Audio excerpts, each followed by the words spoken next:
নমস্কার বন্ধুরা, আশা করি তোমরা সকলেই ভালো আছো। তো আজকে যে বিষয়টি আমি তোমাদেরকে তুলে ধরবো সেটা হচ্ছে জাদু টোনা বান নষ্ট করবেন কিভাবে এর থেকে বাঁচবেন।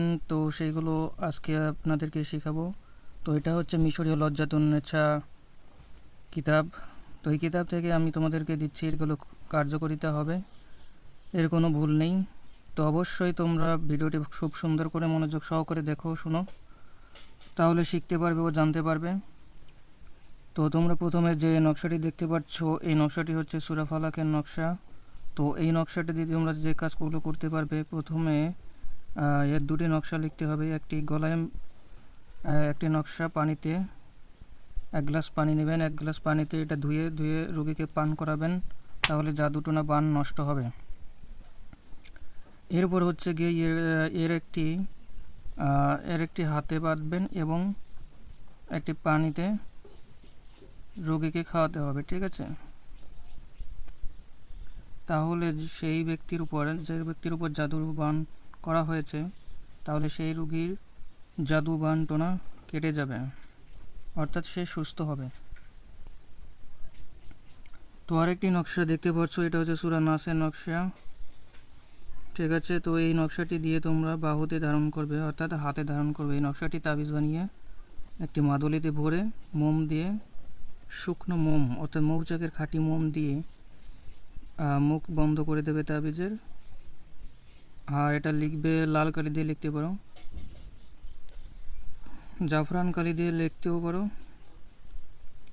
তো এই নকশাটি লিখবে তোমরা, লিখে এটা হাতে ধারণ করলে তাহলে তারপর জাদুটানা বান টান এগুলো কাজ করতে পারে না। তবে কিছু কিছু সময় আছে যে জাদুকর তা এইসব ধরনের তাবিজ কবজও নষ্ট করে ফেলে, অর্থাৎ বন্ধনের, এই যে তাবিজ, এটা হচ্ছে বন্ধনের তাবিজ, যাতে কেউ আপনার উপর জাদুটোনা বান করতে না পারে, বা করলেও সেটা আপনার কার্যকরিতা না হয়। কিন্তু যখন আপনার এই তাবিজটি নষ্ট করে ফেলবে কুপুরি টুপির বান দিয়ে, তখন আপনার উপর আবার যদি বান প্রয়োগ করা হয়, তাহলে সেই বানগুলো কার্যকরিতা হবে। তো এর জন্য যখন এই তাবিজটি নষ্ট হয়ে যাবে, তখন আপনাদেরকে অবশ্যই অবশ্যই অবশ্যই আবার নতুন একটি তাবিজ বানিয়ে নিতে হবে। তো এটা হচ্ছে জাদু টোনা বানের একটি ঢালের বা তাবিজ বা কবজ। তো এটা হচ্ছে সূরা নাসের নকশা। তো এটা অবশ্যই কার্যকরিতা হবে। কোরআনের বিভিন্ন কিছু আয়াত এবং সূরার বিভিন্ন নকশা রয়েছে, যেগুলো অনেক কার্যকরিতা হয়। তো জাদু টোনা বান হইতে রক্ষা পাওয়ার জন্য এই যার একটি তাবিজ, এটা দেখছো নকশায় সাইফি, এটা কোনো সূরার নকশা নয়, এটা হচ্ছে নকশায় সাইফি। এটা লিখে সঙ্গে রাখলে জাদু টোনা বান হইতে নিরাপদ থাকবে। তো এই দুটি একসাথে করতে পারো। একটা তাবিজ নেবে, এর উপরে কাগজে এই দুটি তাবিজ লিখে সে তাবিজটা সুন্দর করে পেঁচিয়ে কাগজে ভরে দেবে, মানে কাগজটি লেখার পরে ওইটা তাবিজের মধ্যে ভরবে। তবে অবশ্যই খেয়াল রাখতে হবে যে তাবিজের কাগজটি যেন মাঝখান দিয়ে কোনো জায়গায় ছিঁড়ে না যায়। তাবিজে ভরার সময় যদি ছিঁড়ে যায়, তাহলে কিন্তু কোনো কার্যকারিতা লাভ করবেন না। এবং তাবিজে যেন কোনো ফুটো না থাকে, এমন একটি তাবিজ নিতে হবে, কারণ জল পানি ঢুকলে তাবিজের কার্যকারিতা নষ্ট হয়ে যেতে পারে এবং তাবিজটি নষ্ট হয়ে যাবে, অপবিত্র হয়ে যাবে। তো এই বিষয়ে খেয়াল রাখবে। মোমবাতির মোম দিয়ে কোনো কোনো সময় এই ধরনের যে কাগজের নকশাগুলো থাকে, এই নকশার তাবিজের কখনো মোমবাতির মোম দিয়ে তাবিজের মুখ বন্ধ করতে নেই। তো এই ধরনের যে তাবিজগুলো আছে, এই যে কাগজ দিয়ে লিখতে হবে, এটাকে বলা হয় চীনাবর্তন। তো এটা সাহাদের দোকান, যাদের দোকান আছে, যেসব দোকানে বিবাহের সামগ্রী বা পূজার সামগ্রী পাওয়া যায়, সেই সব দোকানে এগুলো থাকতে পারে, যেখানে তন্ত্রমন্ত্র, অর্থাৎ বানিয়াদি দোকান।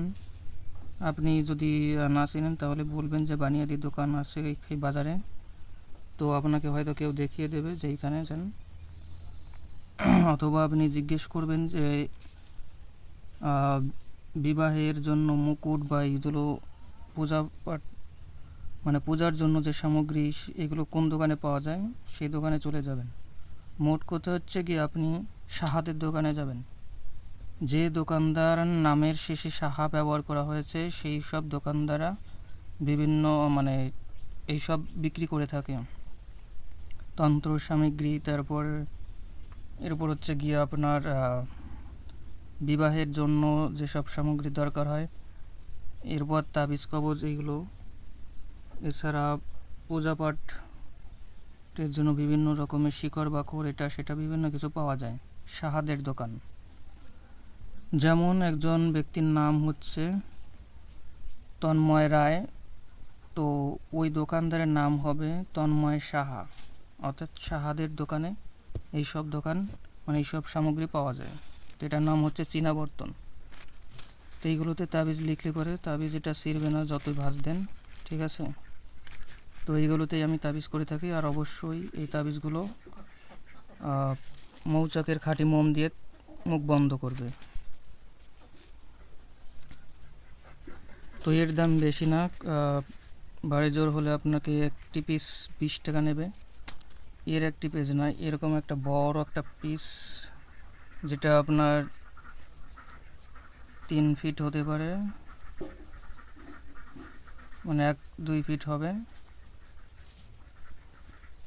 অর্থাৎ 20 টাকায় আপনি নর্মালি আপনি 15 থেকে 15টির বেশিও তাবিজ করতে পারবেন। অর্থাৎ এর দাম খুবই স্বল্পই। এগুলো কাপড়ের ভিতরে থাকে, তবে এইগুলো কাপড়ের জিনিসটা আর এটা আলাদা। এটাকে বলা হয় চীনা বর্তন। এটা তাবিজ কবজের জন্য ব্যবহার করা হয়। তো আপনারা সেই সব দোকানে যে সাহাদের দোকানে বা বানিয়াদের দোকানে যে বলবেন যে চীনা বর্তন আছে, যেটা কাগজের মতো এরকম দেখতে, আপনারা বুঝতে পারবেন, হয়তো বুঝাইলে বুঝতে পারবে। অনেকেই বুঝবে না, কারণ সবাই সব কিছু জানে না যে। তো অবশ্যই তোমরা তাদেরকে বুঝিয়ে বলবে, যদিও হয়তো বুঝতে পারে অথবা নাও বুঝতে পারে।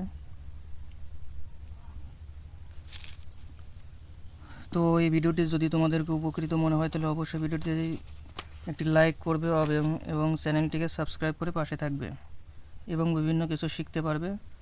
তো অনেক দিন সমস্যার কারণে ভিডিও দিতে পারিনি, তো এখন থেকে আবার নিয়মিত ভিডিও দেওয়া হবে।